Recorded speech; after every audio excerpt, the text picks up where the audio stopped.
everybody. Welcome to today's webinar on building a culture of safety, protecting your team and guests to boost your business. I'm super excited to be joined today by Christine Schindler from PathSpot and Derek Rosenbaum of Groucho's Deli. So there's a lot, I think there's a lot of talk right now about safety and building that culture of safety and everything going on in the hospitality industry. So super important topic and very excited to be talking about it with the operator perspective as well as the technologist perspective. So I'm Vivian. I'm the CEO of Landed. We help restaurants with hiring team members up to and including managers. We've worked with hundreds of brands across the US. And I'm going to turn it over to Christine to introduce herself and then Derek to introduce himself. And then we're going to dive in together. Awesome. Thanks, Vivian. I'm so excited to be here today talking about a topic that's obviously very near and dear to my heart. So at PathSpot, we have created a digital ecosystem for all things safety and operations in the back of house, focusing on the core areas like hand washing and hygiene, temperature monitoring, expiration management, digital auditing processes, all those components that we know are so critical to being able to operate effectively, but are really challenging to maintain in these environments on a day-to-day basis. And so really excited to speak on this topic and pass it over to Derek to introduce himself. Sure. I'm Derek Rosenbaum. I'm the president and I guess resident CTO for Groucho's Deli. We're an 84-year-old now 84-year-old brand based out of the Columbia, South Carolina. We are current footprints in the Carolinas and Georgia. We have 30 locations today. And I'm excited to bring not only the operator's perspective, but also the technologist perspective. And then how do you integrate those experiences on both levels for not only your staff, but also your guests. Awesome. Well, thank you, Christine and Derek, for joining us today. So moving on to the agenda, we have a lot to cover today. So very important topics, starting out with the importance of safety in the restaurant industry. So we're going to talk about some data, insights there, and then we're going to go into some tactical strategies. So what are things that you can think about today? And what are some of these strategies? How can you actually implement them? What are the resources that you will need? Or maybe if resources are tight, how can you just get started just from ground zero? And then of course, we're going to leave time for questions. You can definitely drop those questions in the chat in the Zoom module for questions, and we will be taking those at the end of the session today. And let's jump right in. So let's talk about first the importance of safety in the restaurant industry. So a few different stats here, and I'm sure Derek and Christine have so many anecdotes on their side, but we actually find that 79% of food service workers lack paid time off. What does that mean? Well, that means that if you don't have the paid time off, you're probably going to be showing up to work so that you can get that paycheck. But what does that mean from a safety perspective for your guests and for the long-time brand that you are developing and delivering to your guests? Another interesting data point is that 51% of restaurant workers go to work sick, unable to afford that time off. So of those folks that don't have that paid time off, well, if they're showing up sick, again, how do we think about that in the context of the broader strategy? And what are some of the things that we can do to discourage this or to help support the workers so that they don't have to be doing this? And lastly, 40% of foodborne illnesses, these outbreaks can be traced back to sick workers. So 40%, that's nearly half of foodborne illnesses. I think we've seen this in the news. Christine, definitely chime in with anything that you've seen on your side. But in the news, we see, these outbreaks that are kind of sweeping the nation and definitely causes some concern on the consumer side, and a lot of kind of just fire drills around processes and safety. So of course, when those types of things come up, yes, they have to be addressed quickly, but what about building them foundation in the infrastructure so that those are minimized? I completely agree, Vivian. It's a great call out, and I'm sure everyone on this webinar is keenly aware of the number of foodborne illness outbreaks that have been hitting even in the last few months. You know, it's E. coli, it's salmonella, it's neurovirus, it's listeria, and we're getting so many of these challenges hitting. And as we dive deeper and deeper into like what is causing these and the increase that has existed in 2024 and now into 2025 comparatively to previous years, right? And a lot of it is being tracked back to the labor challenges, labor shortages, you know, the capability of keeping up with all of these expectations and growing demands. And so a lot of what we're thinking about is no one wants to do the wrong thing. Everyone wants to create safe environments for people to operate in.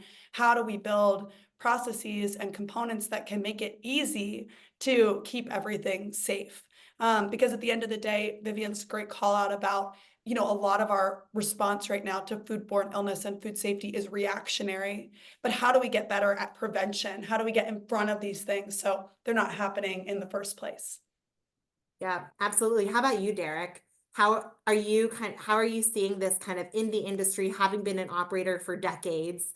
Do these numbers resonate with you?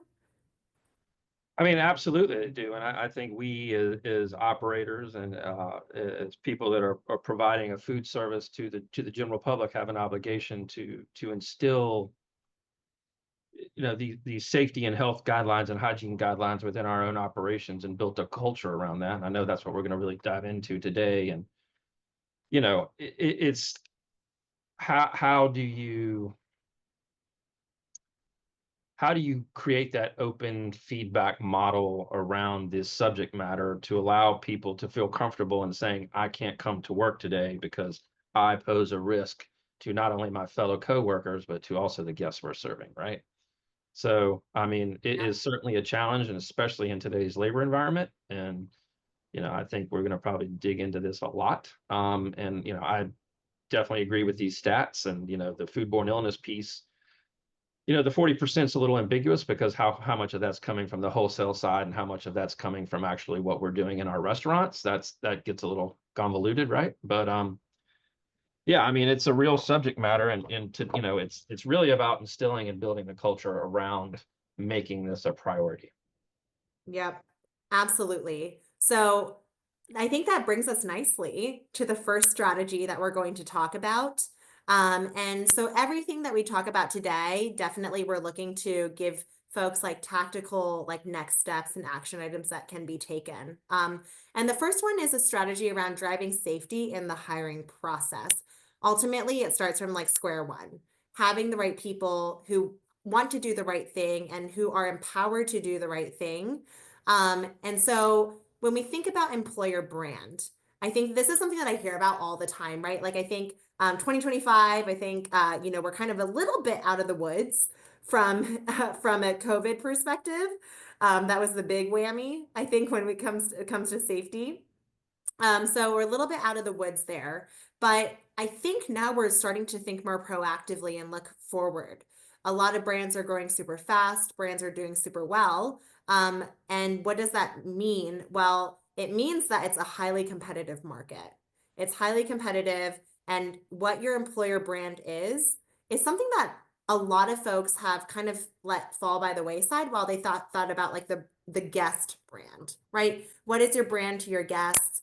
People are buying Super Bowl commercials to demonstrate how digital first they are, all these different pieces. But then having that translate over to the employer brand is absolutely critical.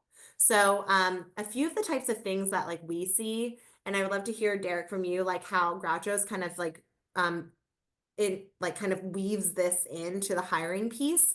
But the first absolute like table stakes is clearly communicating your employee safety benefits. So these are the types of things that we see at Landed on the hiring side. Candidates ask questions before they commit to an interview because they have a lot of options nowadays. So having robust job descriptions, like listing the safety related benefits like paid sick leave, PTO, health insurance, to attract candidates who value well-being. So Gen Z and millennials now make up about 60% of the workforce in the restaurant and hospitality industries. They grew up with a phone in their hands. They're used to the digital piece, and they do their research. They know how to use ChatGPT. They know how to use Google. They will look you up. They will look at your reviews. They will know how to access all the data that the internet has on employer brands. So clearly communicating these pieces, that's just something that is costs you nothing, right? Like you already have these policies in place, you have these guidelines in place. It's just a matter of communicating it up front, just as you would in a an LTO, just as you would like anything that you would to your guests. You want to be communicating these to your employees as well.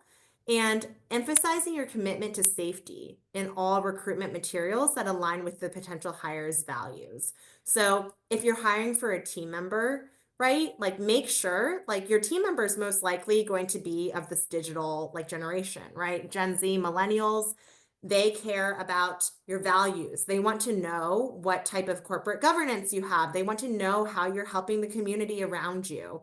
They want to know how you're putting them first, because ultimately the people who are in your restaurants, they are the face of your brand. So if you want to be putting the face of your brand first, so clearly communicating those safety benefits up front, super important to get that top talent. Yes, anyone can hire, any talent, but do you want the top talent that is going to, everyone knows 80-20, right? Like you have the workers who just really go out of their way and they grow with your business. I hear time and time again, directors of operations that started out as a front of house team member, right? These are the folks that you want to invest in, but you need to make sure you have a message that tells them that you are there to invest in them. Derek, how about on your side? Are you like, how do you think about communicating like those benefits to potential employees? I mean, I think, like you said, there's definitely an 80-20 component to what we're doing. Like the 20% are lifers or people that are going to work their way up through your organization. And we certainly have our fair share of those.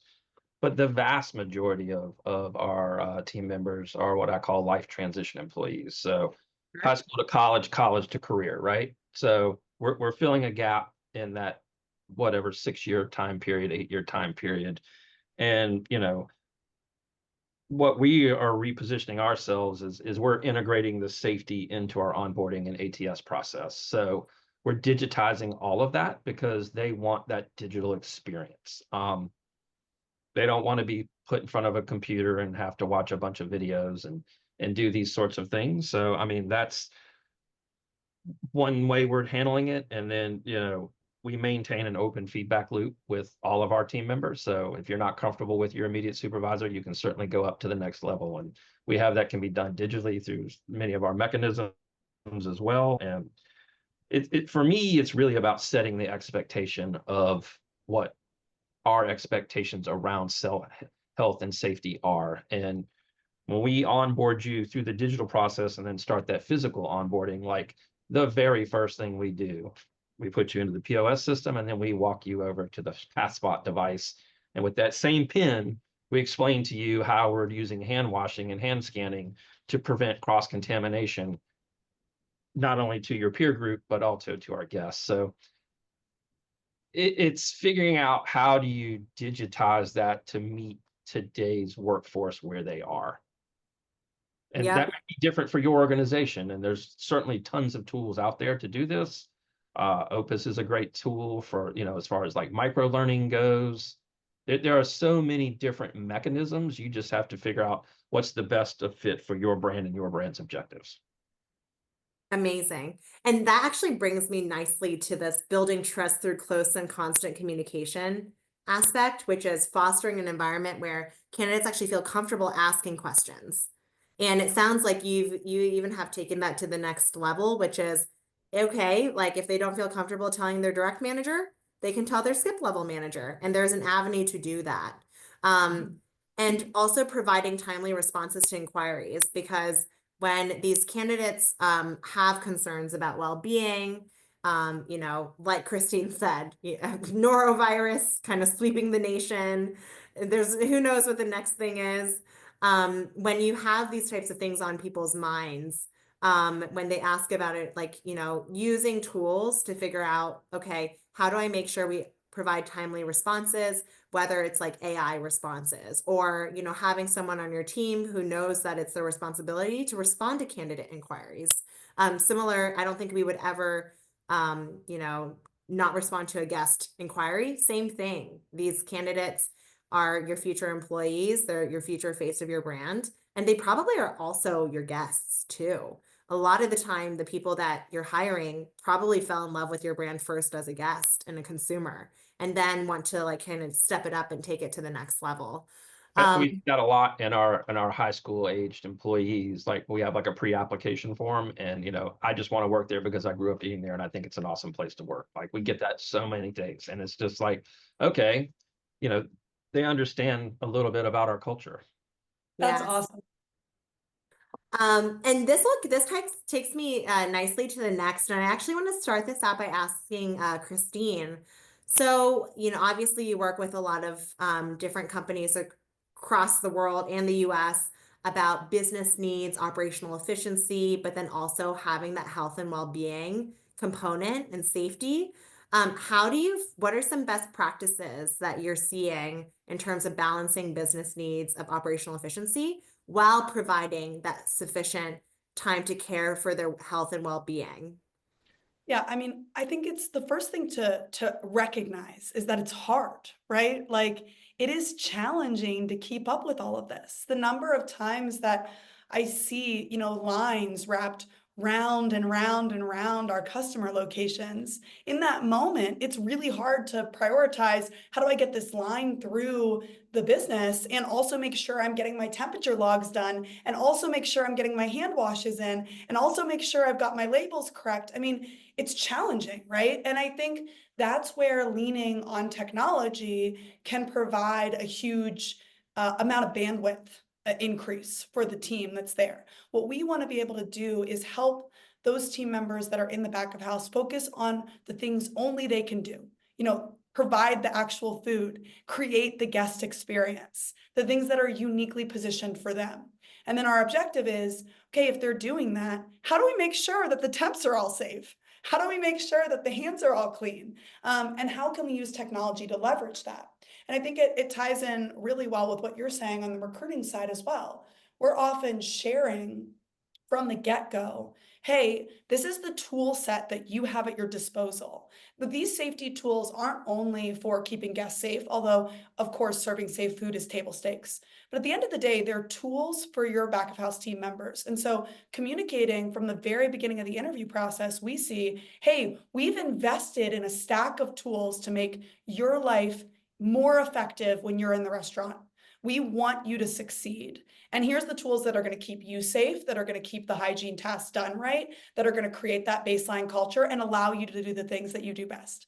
I've talked to a lot of people in the restaurant space and a lot of people that choose to go in and take one of these roles. And I've yet to meet a soul who said, I got into this because I wanted to fill out my safety logs. No one, they don't want to do that. They want to interact with guests. They've loved Groucho's since they were a kid. That's what they want to bring to more people. And so we say, great, that's amazing. Here's how we're going to empower you to do that and take these other things off your plate. And I think that's where the operational efficiency and technology meets the business needs in a really remarkable way. Amazing. Yeah, I think like that, that's a really good point, right? It's like when you think about these, like the nitty-gritty of safety, like it gets into like exactly what you're talking about, washing your hands on time, temperature checks, like these types of things. I mean, that's not exactly like the marketing line for like why someone wants to work at Groucho's. But it's But I mean, if you can use technology and automate those mundane and repetitive tasks, and then automate those into your daily task lists. So, and we just opened a new corporate training store 3 weeks ago, and I worked there for the first 2 weeks, every single day, doubles. I wanted, this was my baby, and I wanted to understand, it's good to be in the field. And it was shocking to me, especially talking to the Gen Zs. Like one young lady one night, she was like, it's refreshing to work somewhere to know what the expectation is and what I am supposed to do. Like the fact that you even have a hand washing policy is something I haven't seen in the 3 other restaurants I've worked in. And, and I have a 15-year-old daughter at home and a 23-year-old daughter. And I mean, they just need clear instruction. And, Sure. so, automate those mundane, and then have the culture, use the smart scheduling, encourage work-life balance, especially with students, and cross-train. I mean, that's a great way to eliminate some of these bottlenecks is, once somebody's mastered their back of the house role, then put them in between the house. Because I Mhm. mean, that is a role now. We have, we're over 50% off premise. Like in between the house is a real role in QSR now. So, making sure that those third party, they're accurate and they're safe and they're sealed because it's a different customer set, a different guest set, and we have the different obligations as how to protect their food. So Yeah, That's it's that's a my 2 really cents there. it's really interesting you say that, Derek, because I think it really resonates with what we hear a lot too. A lot of times when people are starting to adopt a safety system like PassBot, they get a little apprehensive. Like, what if the back of house team doesn't like it? What if they find it annoying to have to do their safety tasks? Maybe we were pencil whipping in the past and like, was that easier?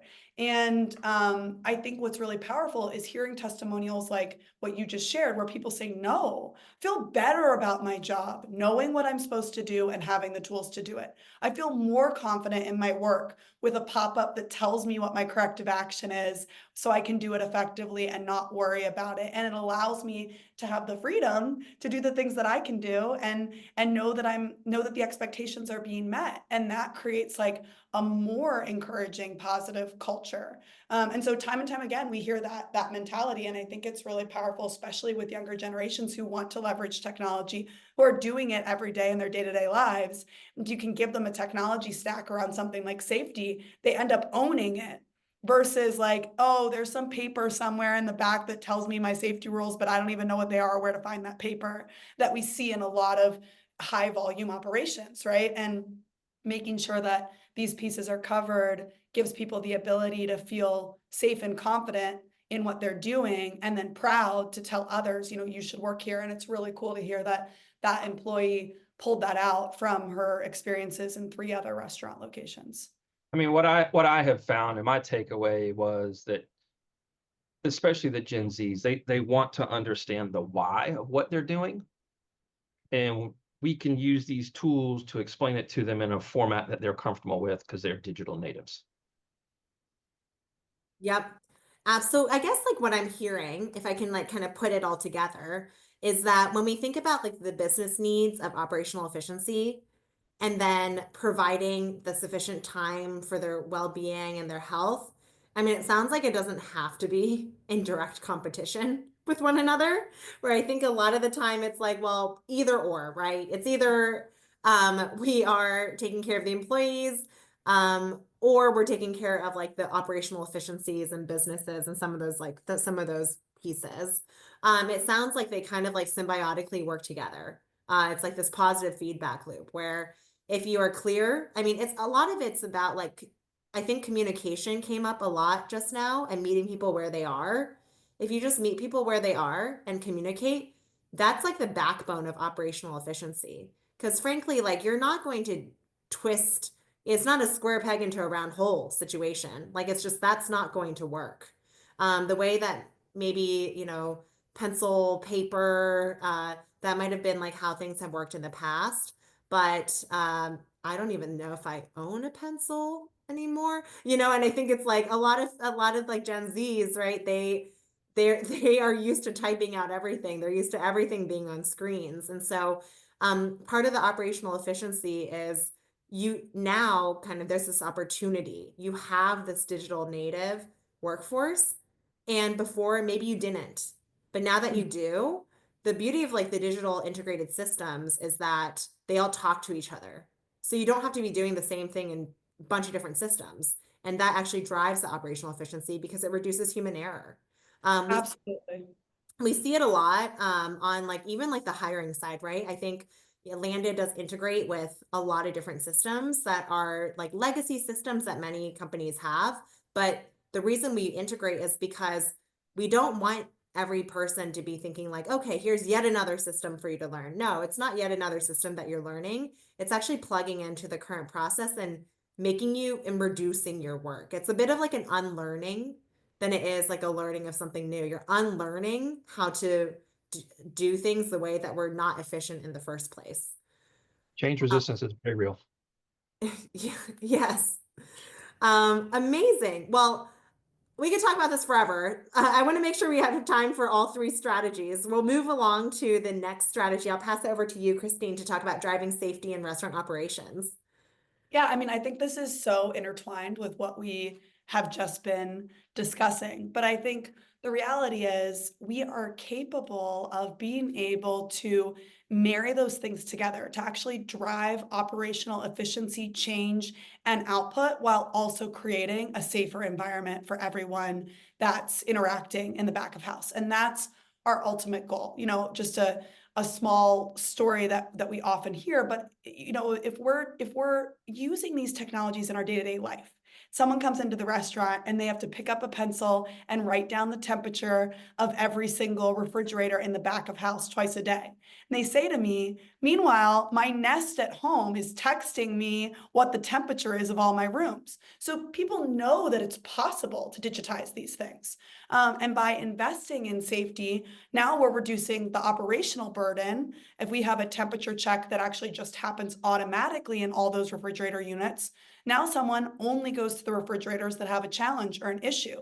So you're driving that appropriate change at the same time. And I think that's really where the powerful nature of this comes in. How do we create both employee and customer confidence in these matters?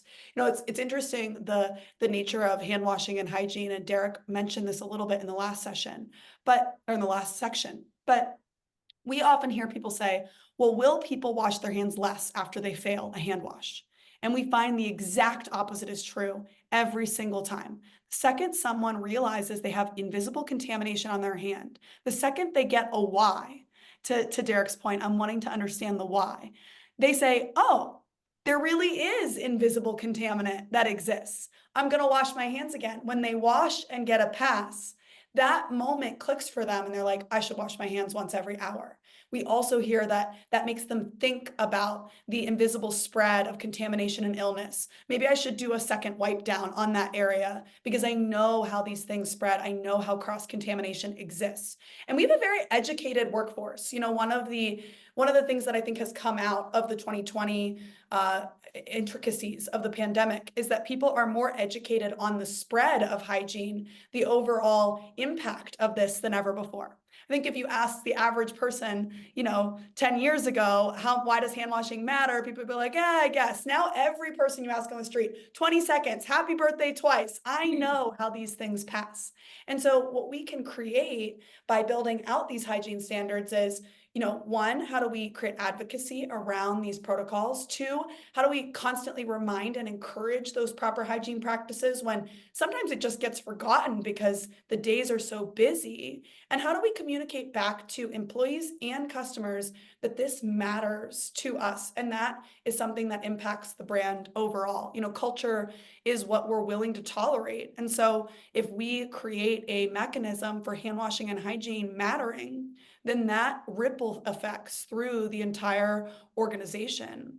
And, I was just talking to a brand the other day and they said on our anonymous employee surveys, we had team members reporting back that they thought higher of our brand. That was a QSR location group because of the hand scanners being installed. They told their family, you should eat here because I feel like they really care about safety. And that's what we're trying to create in the mechanisms that we pull. Derek, what are your thoughts on that? I know you have huge expectations, but also impact that you're driving in hygiene. Does that resonate? What am I missing? I mean, it's not just hygiene. I mean, it's food safety overall. When we launched this new store and we held the team meeting, and I went into my speech on health and safety and hygiene, and then I went down a long rabbit hole on food allergies because it's a very near and dear subject to my heart, and we have a very robust program for this. And two of the servers came up to me after the meeting and said, now I know I chose the right place to work. They both had severe food allergies. And like, we have very strict protocols about how this order flow works when these events are triggered. But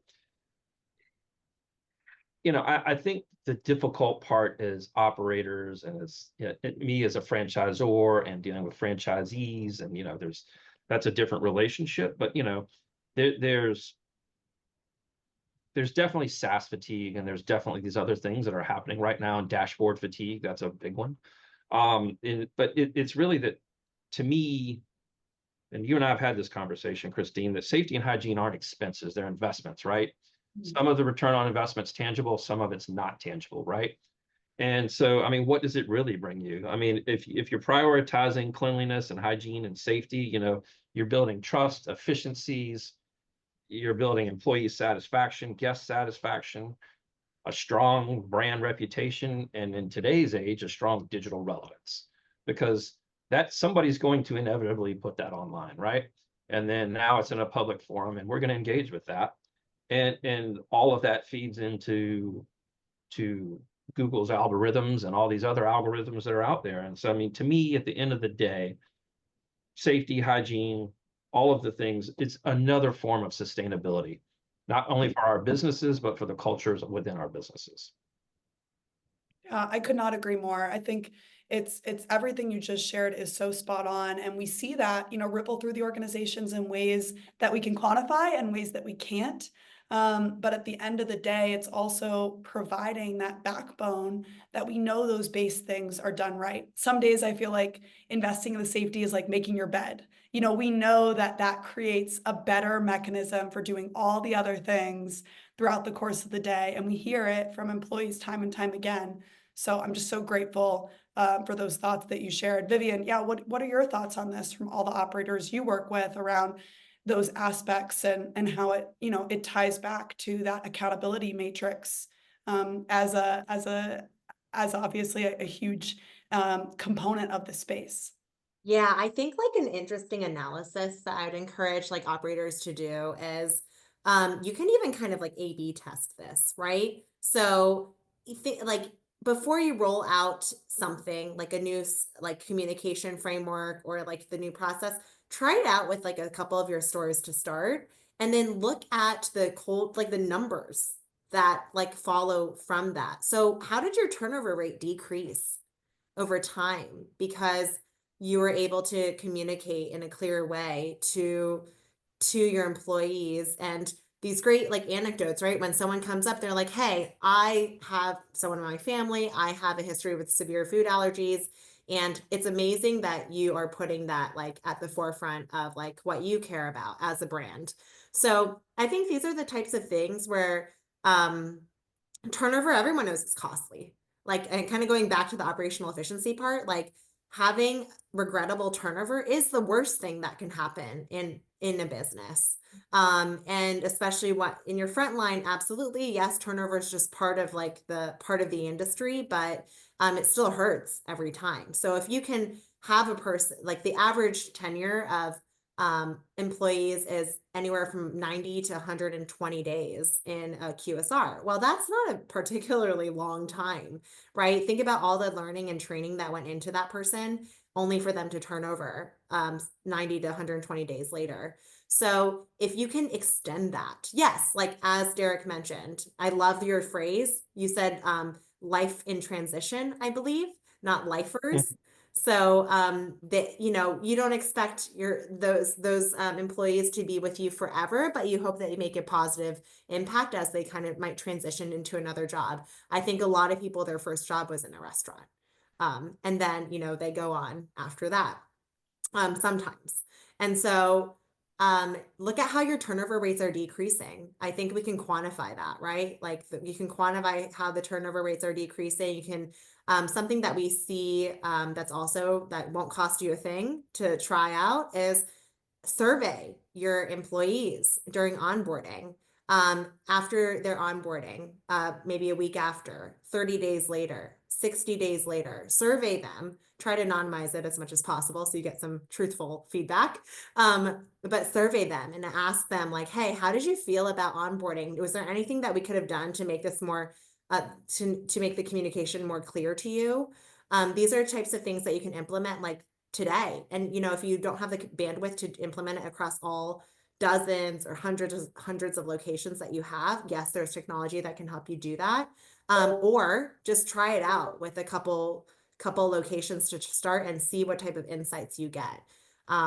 Derek, you mentioned you love being in the field. Being in the field helps you get all that feedback directly live. It's amazing, but you can't be in the field in every single store every single day. And so, No, no. And that's where technology plays a strong role in what we're yeah. doing. And, whether it's sentiment analysis or feedback, or, we use tools, automation tools for all of these things. And, I'm a big believer in your pilot methodology. That's part of the reason we built this new corporate training store. Like, everything will go vetted through this operation because my former director of operations has taken over the GM/head training role at this facility. So like, it's the Groucho way, if you will. And I mean, when we launched with Christine on task lists and working with Danny and her team, and we were kind of building this product out from scratch, and beta's tough and challenging and trying to get it through all the bugs, but there was a common goal. And my biggest fear, and I deployed it in one of my locations, it was just absolute change resistance. Like, oh my God, this is something else we have to do. And what I immediately found out is they were actually craving this. Like, they wanted to know, all right, this is the why, and this is what we have to do. And now it's not just some laminated check sheet with a grease pencil or whatever other archaic methodology we were using in the past, God forbid, memory. And I mean, we've proven it almost instantly. After the first month, we have a daily checklist, we have weekly checklists and monthly checklists. And we did the first monthly checklist, and I said, let it run its course. And then I sent one of my field auditors in there after the monthly checklist closed. And there were two things on the monthly checklist that were not completed. And my field auditor had no walking knowledge of what the monthly checklist was. And both of those items came up on his inspection. So, I mean, it further validates, like, it's not that people don't want to do a good job. They just sometimes get complacent or comfortable working in the same environment all the time, right? And so this is where you can use tech to enable these better processes. Yeah, it's so true. And I think like the A/B testing, actually getting the feedback, those are the ways that you build out that story. And I couldn't agree more with the sentiment of everyone wants to do the right thing. But how do we empower that? And it's funny, on some of the A/B tests, we already know the answer to. And often what I'll ask operators when they're, trying to think about like how will safety make an impact in their operations, I'll say, okay, forget everything we've talked about. Just tell me, describe to me, imagine your highest performing store. Everyone's got one. Everyone's got their highest performing store. Describe it to me. And without a doubt, in the first 5 words, they'll say, it's really clean. So we already know there's a correlation between cleanliness, doing things right, getting these pieces in play, and overall operational output. Their highest performing stores are really clean. They're really well trained, and they have a really good team. And I think how can we create technology enhancements to make that the same way in every single store? That's a big discussion topic. Absolutely. And I think this brings us nicely to the technology piece. And we have some really great just like visuals on some of this cutting edge technology.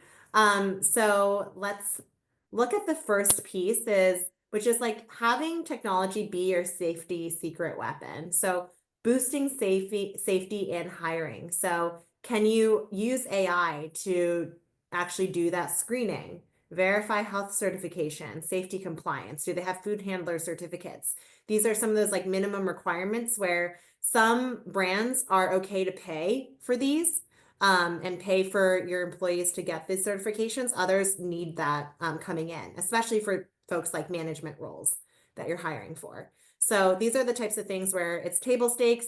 Make sure that you're hiring the right people up front.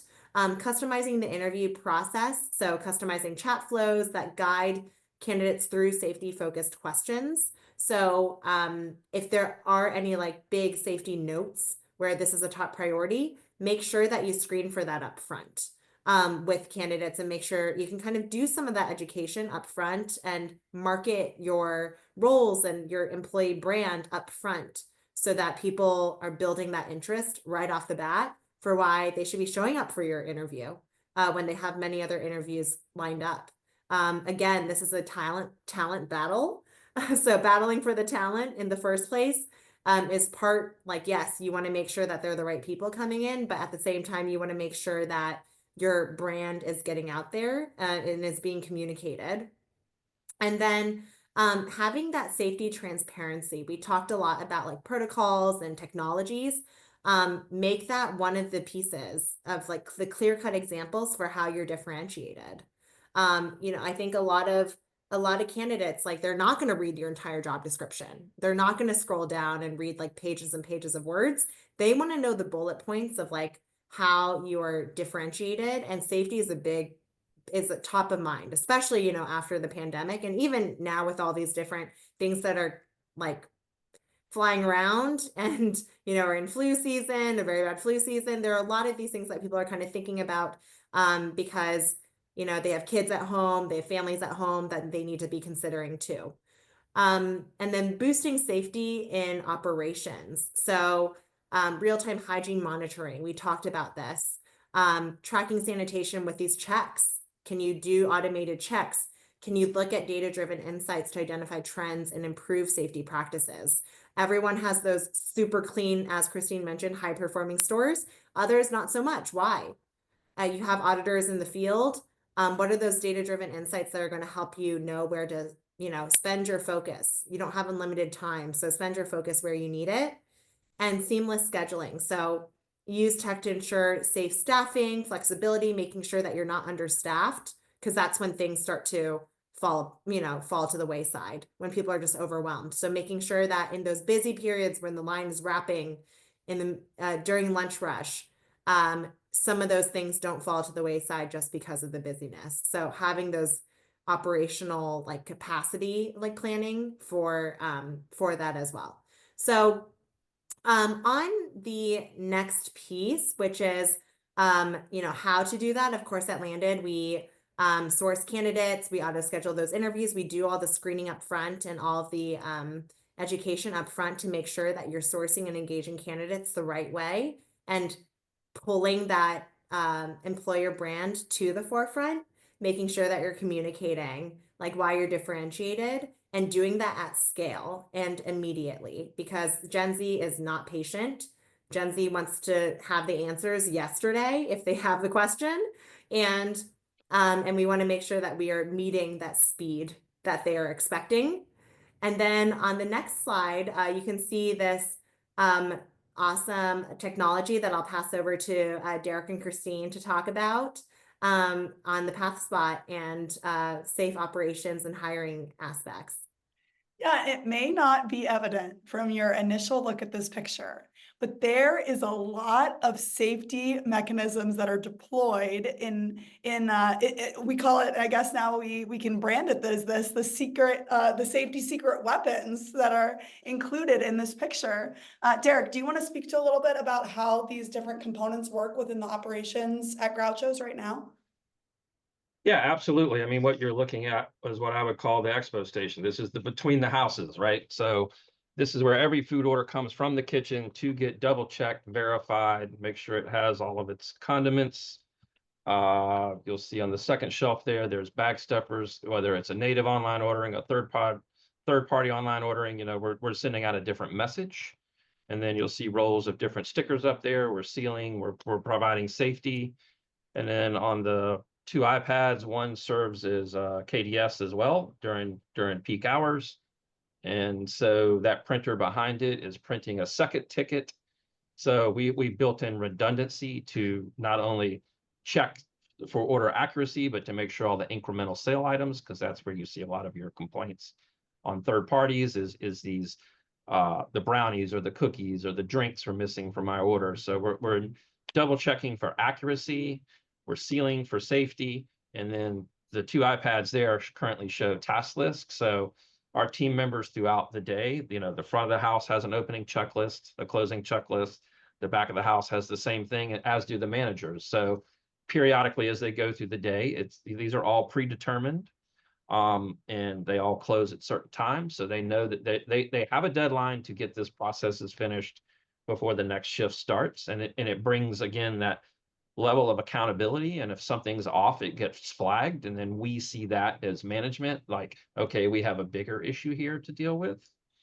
What you're not seeing in here is the hand scanning systems and the temperature monitoring systems. So for me, that's a no-brainer. It kind of sells itself. Like, you have one walk-in go down on a Sunday afternoon and you get notified that that's happening. You've saved thousands of dollars of groceries and you move on. But the bigger win, and I think the next slide actually shows this, is we can actually predict equipment failure now, because we're seeing the spikes in different things, and all of these alerts, 9 times out of 10, it's nothing. But sometimes somebody unplugs something they should not have, and a piece of equipment spikes up, and we're not only saving that product, but we're saving the equipment. And this is this automated piece that I don't have to think about. Like, I know that if something goes out of range on anything that we've set, that store manager is going to get a notification, and if he doesn't respond, it's going to go on up to us to let us know that, hey man, you might be about to lose $10,000 worth of meat and cheese, And then the other side is ensuring the safety of our teams and our guests, because convenience is king these days, and third party and off-prem are here to stay, whether it's native or third party or anything else. So we have an obligation to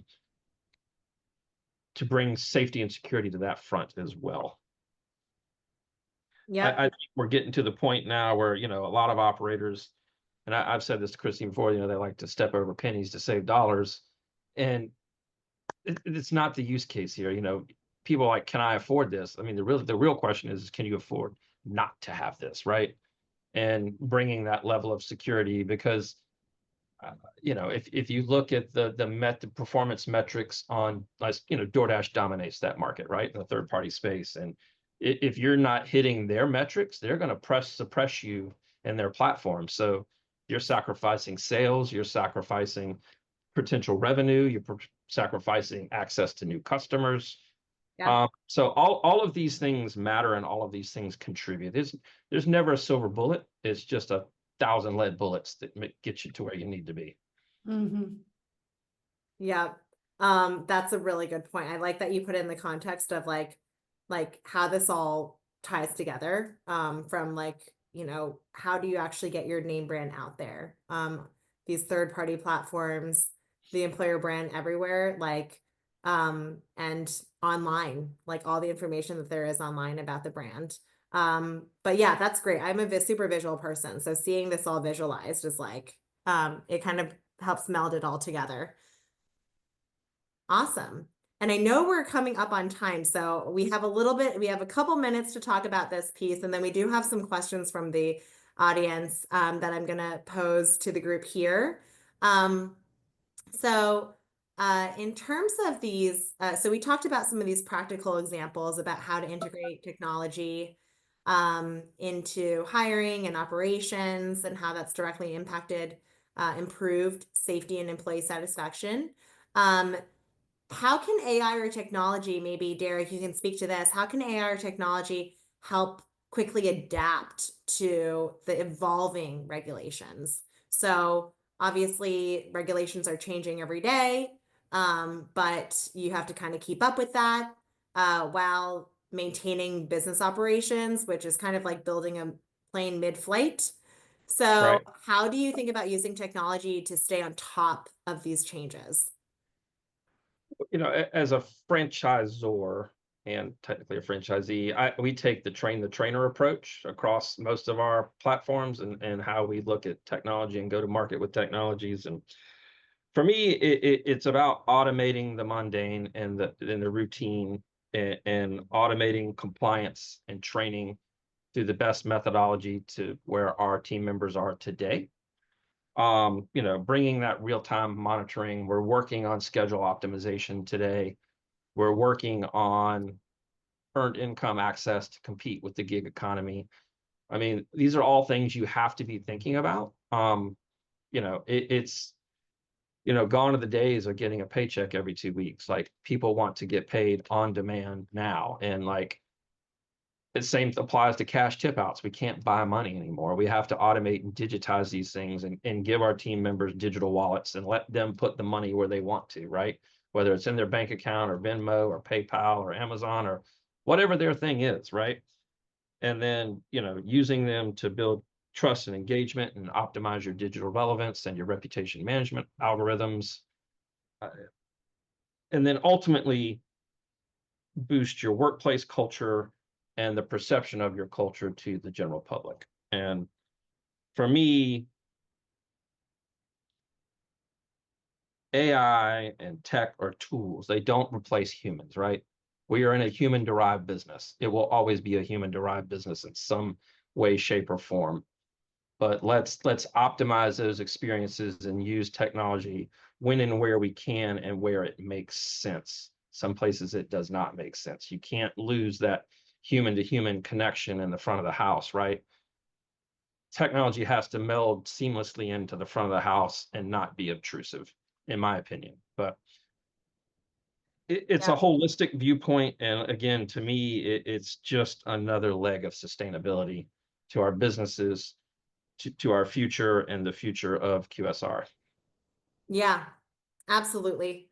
And I want to make sure that we get some of these questions out there before we run out of time. So this is a question for you, Derek. So how can smaller independent restaurants implement safety measures without a big budget or dedicated operations or HR team on this? It sounds like you have the slick new corporate store that it's going to be your training and your piloting kind of uh, middle of everything, right? It's like Right. your control center.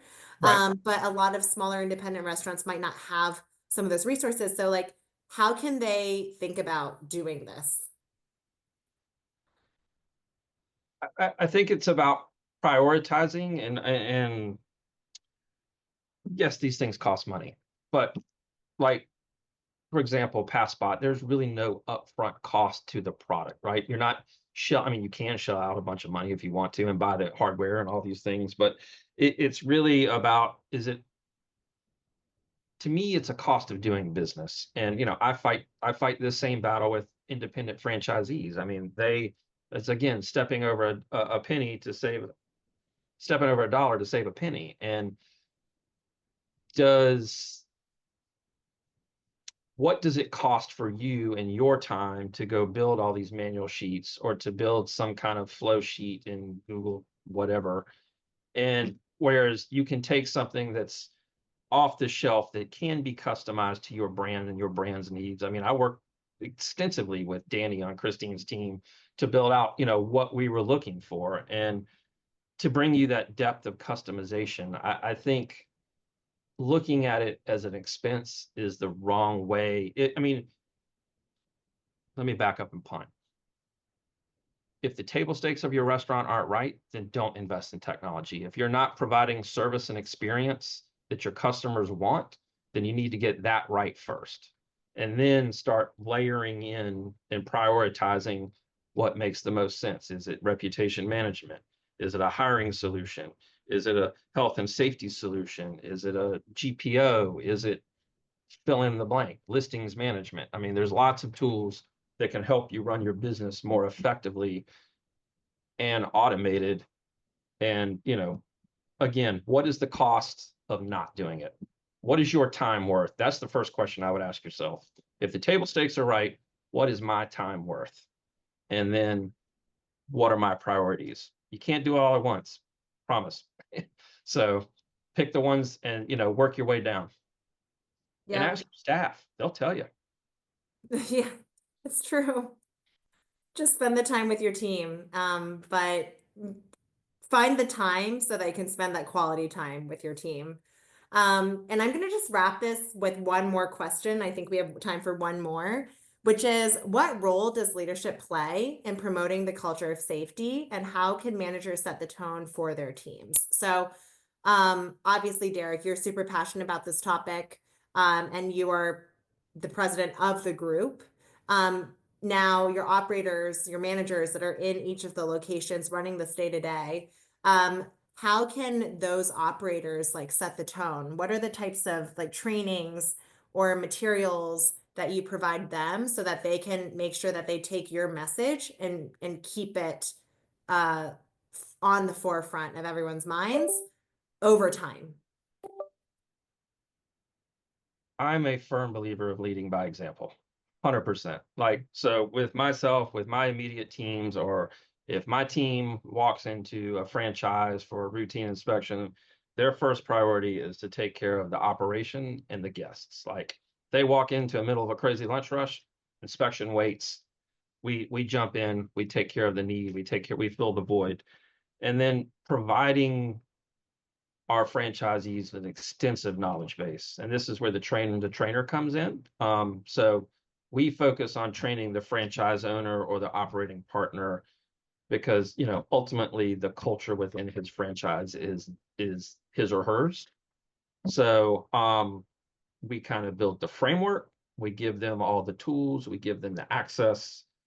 And then, you know, at a certain point, you have to pick up the ball and run it through the run the field. So that's kind of our approach to how we view it.